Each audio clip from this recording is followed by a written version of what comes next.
নমস্কার। আশা করছি সবাই খুব ভালো আছেন। চামেলি মণ্ডলের গল্পের আসরে সবাইকে স্বাগত জানাই। আজকে আমি আশাপূর্ণা দেবী রচিত ঘুষ গল্পটি পাঠ করে শোনাব। আশা করছি সবার ভালো লাগবে। শুরু করছি আজকের গল্প ঘুষ। পাথরকুচি সাপ্লায়ার মদন মাইতি সরকারি ইঞ্জিনিয়ার মুখার্জিকে ধরে পড়ল। সাহেবকে একবার তার চাইবাসার নতুন কেনা পাথরকুটি বাংলোয় পদধূলি দিতেই হবে, এবং হবে সস্ত্রীক। ওই যুগল পদধূলি না পড়লে নাকি মদন মাইতির নতুন বাড়ি কেনাই ব্যর্থ।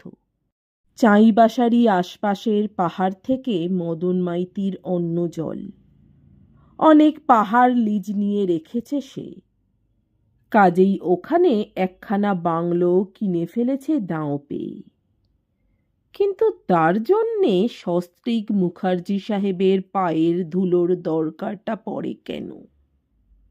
কেন কেন সে কথা মদন বলতে লজ্জা পাচ্ছে, তবু বলে ফেলে। মদন স্বপ্ন দেখেছে ওনাদের পায়ের ধুলো না পড়লে নাকি ওই বাড়ি তার সইবে না। কিন্তু আমরা কে? মুখার্জি সাহেব অবাক হয়ে বলেন। মদন হাত কচলে বলে, কি করে বলবো বলুন স্যার, যা ফ্যাক্ট তাই বললাম। স্বপ্ন আর ফ্যাক্ট এই দুটো যে পরস্পর বিরোধী শব্দ, সেটা লোকটার মুখের উপর বলতে বাধে, কারণ ব্যাপারটা হচ্ছে সম্পূর্ণ সেন্টিমেন্টের। অন্তত সেই চেহারাই দিচ্ছে মদন মাইতি। অতএব সেখানে আঘাত দিতে চক্ষু লজ্জায় বাধে। এই চক্ষু লজ্জার অবকাশে মদন মাইতি সেখানের প্রাকৃতিক দৃশ্য থেকে শুরু করে মিহি চাল, খাঁটি দুধ, টাটকা ঘি, পুরুষ্টু মুরগি এবং পাখি শিকারের সুবিধের এমন লোভনীয় বর্ণনা দেয় যে ব্যাপারটাকে ঘুষ বলে চিনতে দেরি হয় না। কিন্তু এটা হচ্ছে শেয়ানে শেয়ানে কোলাকুলি। এ ঘুষে নগদ টাকার রূঢ়তা নেই, কিন্তু নগদ কারবারের ইশারা আছে। সম্প্রতি যে মুখার্জির হাত দিয়ে একটা নয়া ব্রিজের পত্তন হচ্ছে, তার মাল মশলার জন্যে সরকার থেকে টেন্ডার ডাকা হয়েছে। মদন মাইতি তার প্রার্থীদের মধ্যে একজন, আর পাথরকুচি পছন্দর দায়িত্ব সরকারি ইঞ্জিনিয়ার মুখার্জি সাহেবের। অতএব দুয়ে দুয়ে চার। মদন মাইতি যদি নিজের পেট্রোল পুড়িয়ে সাহেব মেম সাহেবকে কলকাতা থেকে চাইবাসায় তার নিজের বাসায় পায়ের ধুলো দেওয়াতে নিয়ে গিয়ে খাইয়ে দাইয়ে প্রাকৃতিক দৃশ্য দেখিয়ে উপরন্তু পাখি শিকার করিয়ে ফের আবার পেট্রোল পুড়িয়ে যথাসময়ে সাহেবকে সস্তানে ফেরত দিয়ে যায়, এবং ফেরত গাড়িতে মনখানেক সরু চাল, ৩-২ খাঁটি ঘি আর ডজন খানেক পুরুষ্টু মুরগি তুলিয়ে দেয়, দেবেই অবধারিত, তাহলে সাহেব সরকারি অর্ডারটা মদন মাইতিকে পাইয়ে না দিয়ে কি অন্য ফালতু লোককে দেওয়াতে যাবেন? যাবেন না, যাওয়া সম্ভব নয়। মদনের পাথরকুচি মুখার্জি সাহেবের পরীক্ষার চশমায় প্রথম শ্রেণীর বলে গণ্য হয়ে যায়। মুখার্জি সাহেব জেনে বুঝেই টপটি গেলেন, কারণ প্রস্তাবটা বেশ লোভনীয় লাগে। অনেকদিন এমন একটা প্রমোদ ভ্রমণের সুযোগ আসেনি, কিন্তু এক কথায় তো রাজি হওয়া যায় না। তাই যদিও মনে মনে বলেন, তুমি মদন মাইতি, তুমি হচ্ছ একটি ঘুঘু নম্বর 1, তাই তুমি স্বপ্ন দেখবার আর সাবজেক্ট পেলে না, আমাদের পায়ের ধুলোর স্বপ্ন দেখতে বসলে। তথাপি মুখে ভারী একটা বিপন্ন ভাব দেখান। এ কি মুশকিল বলো দেখি, তুমি কিনলে বাড়ি আর তাকে পয়মন্ত করতে যেতে হবে আমাদের। আমরা কে? তুমি বরং তোমার গুরুটুরুকে নিয়ে যাও। ঘুঘু নম্বর 1 মদন মাইতি করজোরে বলে, আপনারাই আমাদের গুরু গোবিন্দ একাধারে সাপ সাহেব। তবু অকারণে আপনাকে জ্বালাতন করতাম না, যদি না স্বপ্নটা ঠিক ভোরের হতো। অর্থাৎ স্বপ্নটা মাঝরাত্রিরের হলে যদি বা ছাড়ান ছিল সাহেবের, ভোরের হওয়ায় ছাড়ান ছোড়ন নেই। সাহেব অবশ্য মনস্থই করে ফেলেছেন প্রস্তাবটা গ্রহণ করবেন, তবু কিছুটা খেলান, কথার খেলায় খেলাতে থাকেন। রাতে একটু হালকা করে খেও মাইতি, যাতে ভোর পর্যন্ত পেট ভার না থাকে। ভয় আর কুসংস্কার এরা দুটি হচ্ছে কুকুরের জাত, বুঝলে মাইতি? যত প্রশ্রয় দেবে তত বাড়বে। ওহে মাইতি, স্বপ্নই যদি দেখলে তো একটু বেশি দেখলে না কেন? এমন একটা স্বপ্ন দেখলে পারতে মুখার্জি সাহেবকে 1,00,000-2-3 টাকার চেক লিখে দিচ্ছ। কিন্তু খেলা আর কতক্ষণ চলে? তাছাড়া অপর পক্ষ তো খেলছে না, সে তো শুধু হাত কচলাচ্ছে, তার মানে খেলোয়াড়কে হাতে পুড়ছে। অতএব শেষ পর্যন্ত হার মানতেই হয় মুখার্জি সাহেবকে, অর্থাৎ পরাজিতের ভঙ্গিতেই বলতে হয়, না, তোমার পাথরকুঠি না দেখে আর উপায় নেই দেখছি। আচ্ছা বাতিগ্রস্ত লোক বটে, একটা স্বপ্ন দেখে আশ্চর্য। মদন মাইতি মনে মনে বলে, তুমিও আচ্ছা ঘুঘু, সেই যাবেই, শুধু এতক্ষণ আমায় লেজে খেলালে।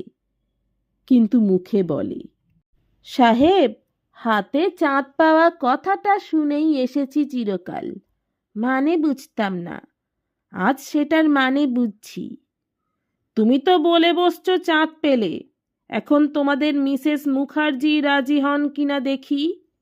হবেন স্যার, স্বপ্ন দর্শনের কথাটা বুঝিয়ে বলবেন। ওই রাবিশ মার্কা লোকটার সঙ্গে কি এত কথা হচ্ছিল? মিসেস ঠোঁট বাঁকিয়ে বলেন, কথার ফুরোয় না?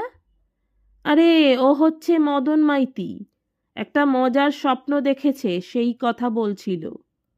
চমৎকার, তোমার বুঝি চাকরি গেছে, তাই বসে বসে স্বপ্ন কথা শুনছিলে? স্বপ্নটা ইন্টারেস্টিং, বলে মুখার্জি সাহেব টাই কোট খুলতে থাকেন। মিসেস নির্লিপ্ত গলায় বলেন, কিছু খাবে না স্বপ্নেই পেট ভরে গেছে? তা সত্যি বলতে পেট না হোক, মনটা বেশ ভরা ভরা লাগছে। মুখার্জি সাহেব স্ত্রীর পাশে বসে পড়ে বলেন, শুনলে তুমিও খুশি হবে। অতঃপর শোনান মদন মাইতির প্রস্তাবটা, ধীরে সুস্থে মজার সুরে, যেন তিনি এটাকে কৌতুক বলেই ধরছেন, তবে মিসেসের যদি ইচ্ছে হয়। আধুনিকতার অভিশাপ, নিজের স্ত্রীর কাছেও অকৃত্রিম হতে দেয় না মানুষকে। ভেবেছিলেন মিসেস উল্লসিত হয়ে উঠবেন, কারণ মিস্টার সব কথার শেষে একটা কথা বলে নেন, আমাদের বিয়ের পর প্রথম যখন তোমায় নিয়ে ট্যুরে বেরোই, মনে আছে তোমার মীরা? আমাদের চক্রধরপুরের বাংলো থেকে চাইবাসায় বেড়াতে গিয়েছিলাম, তাই নামটা শুনে মনটা একটু ইয়ে হয়ে উঠেছিল। মনে মিসেসেরও ছিল। মিস্টারদের থেকে স্মৃতিশক্তি বেশি থাকে মিসেসদের। মনটা তারও ইয়ে হয়ে উঠেছে বইকি নামটা শুনে। তবু সেদিনের মতো উৎসাহে লাফিয়ে উঠতে পারেন কই? তখনকার মতো ভারমুক্ত জীবন কি আছে আর এখন? এখন অনেক ভার। তাই ভারী মুখেই বলেন মিসেস, ইয়ে হলেই বা কি হচ্ছে, আমি আর কি করে যাব? প্রথমে যে এই প্রশ্নটা আসবে তা জানতেন সাহেব, কারণ বেবি বড় হয়ে ওঠা পর্যন্ত মিসেসের জীবনের জটিলতা যে অনেক বেড়ে গেছে তা টের পান। তবে মিসেস মুখার্জি ওই বড় হয়ে ওঠাটাকে যতটা গুরুত্ব দেন, মিস্টার ততটা দেন না। ওর ধারণা খাটো স্কার্ট পরা, এবং রাত দিন লাফিয়ে বেড়ানো ওই বাচ্চার মতো আহ্লাদী মেয়েটার জন্যে অতটা কেয়ার না নিলেও চলে। ভাবেন মীরা একটু বাড়তি করছে। মীরা তিলকে তাল ভাবে। মীরা চায়ের পেয়ালায় তুফান তোলে।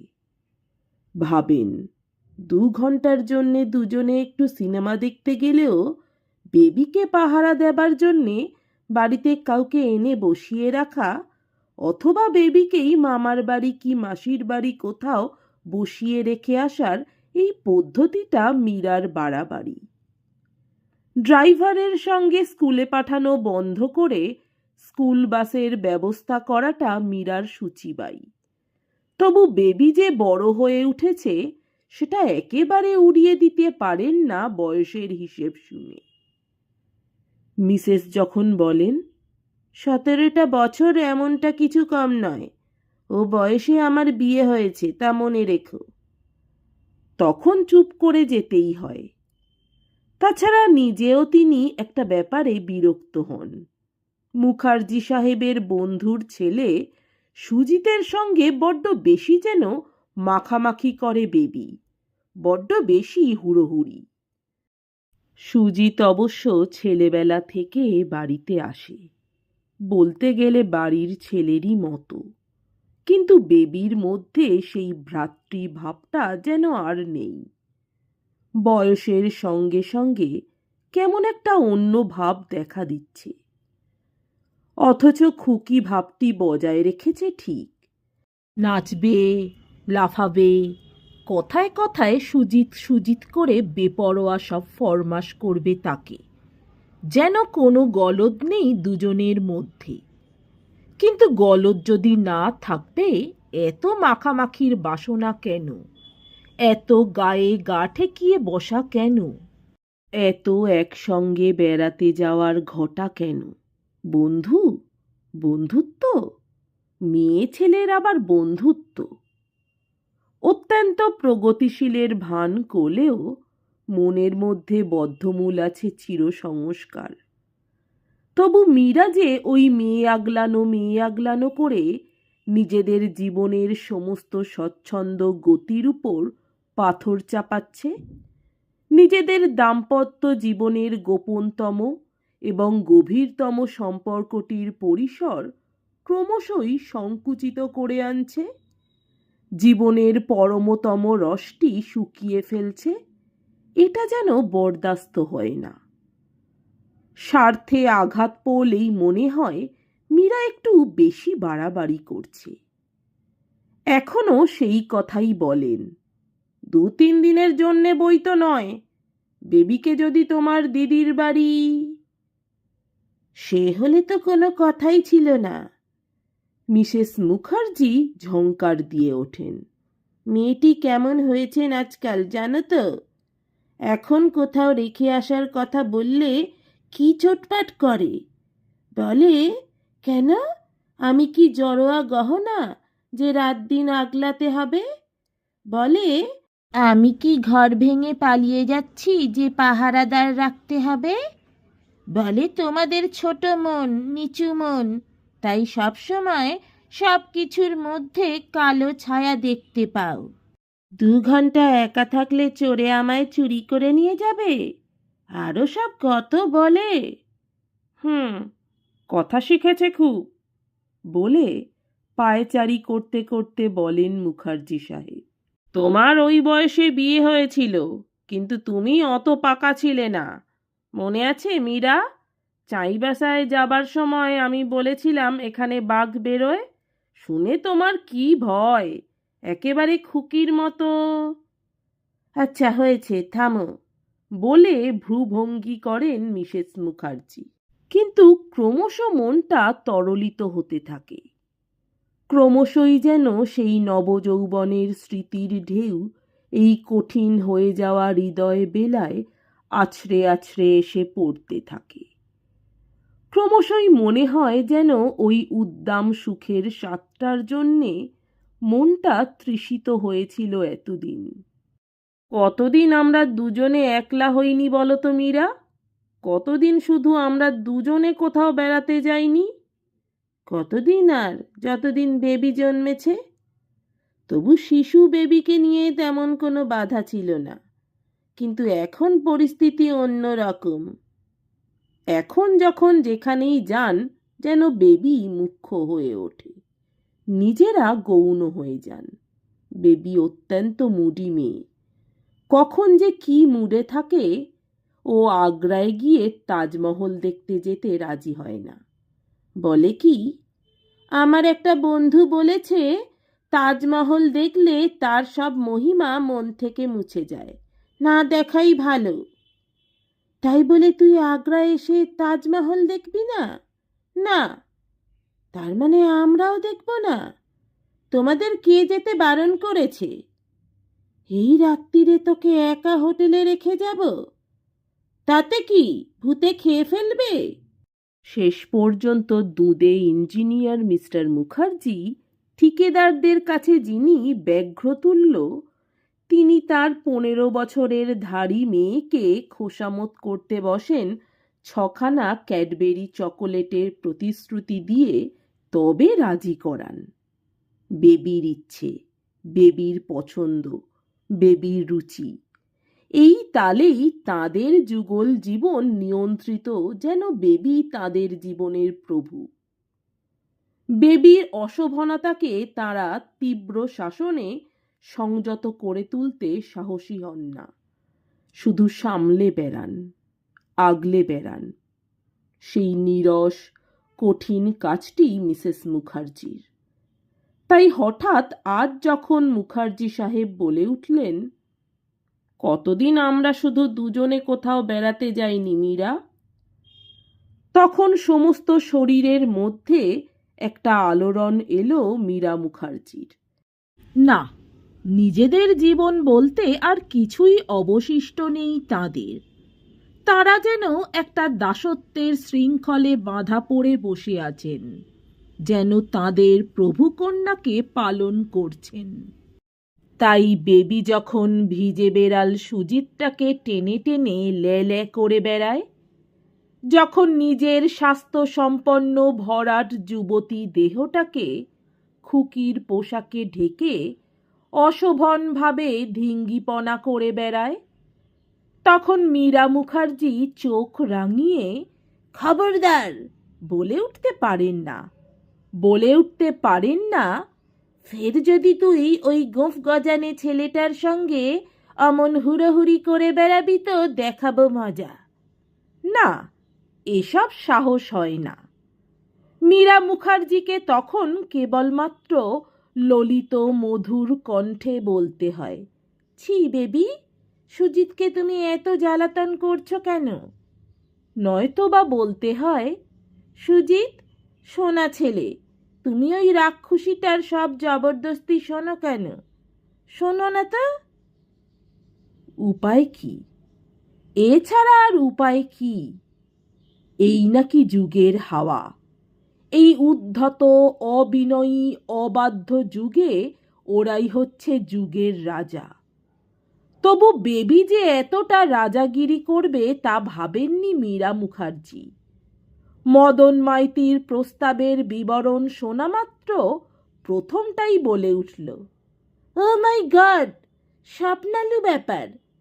ও বাপি গো, তোমার ওই লোক এ কথা বলেনি তো স্বপ্ন দেখেছে আমার মা ওর পূর্বজন্মের মা ছিল?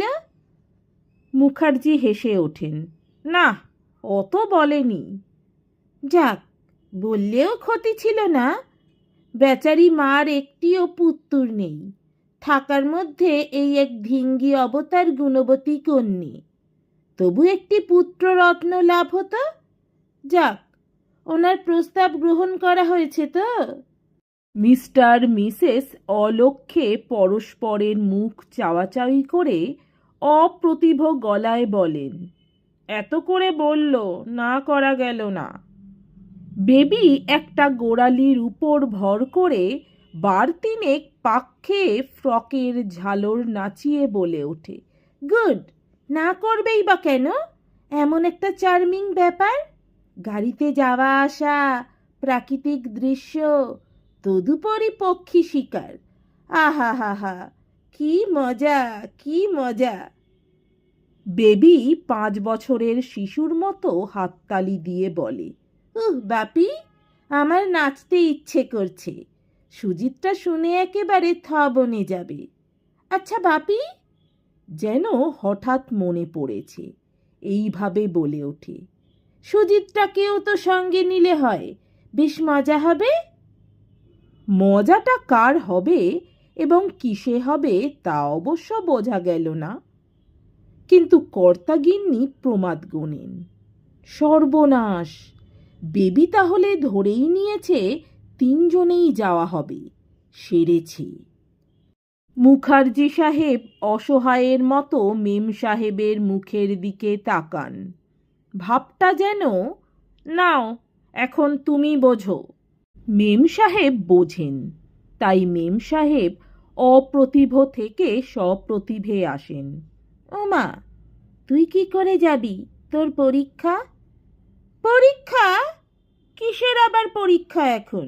না না, পরীক্ষা টরীক্ষা কিছু নেই আমার। বাপি, তুমি এক্ষুনি আমার স্কুলে চিঠি দিয়ে দাও, 4 দিন ছুটি চাই। মুখার্জি সাহেব হতাশ দৃষ্টিতে আকাশের দিকে তাকান। বোঝেন, দুজনে একলার সুখসাদের আশা খতম। কিন্তু মেয়ে মানুষ সহজে আশা ছাড়ে না। মীরা মুখার্জিও ছাড়েন না। তিনি শক্ত হাতে হাল ধরেন। না দেখো, নেহাত লোকটার কথায় পড়ে যাওয়া। বাড়ি শুদ্ধ গেলে হয়তো হাসবে। আমরা এমন ভাব দেখাবো যেন আমোদ আহ্লাদ কিছু নয় বাবা। নেহাত তুমি বলেছ তাই। তুই 2 দিন তোর বড় মাসির কাছে। বেবি খুকিপনা করে বলে সত্যি কিছু আর খুকি নয় যে এই কাঁচা যুক্তিতে তাকে ভোলানো যাবে। সে হঠাৎ বন্দুকের গুলির মতো ছিটকে ওঠে। আহ্লাদ পেয়েছে।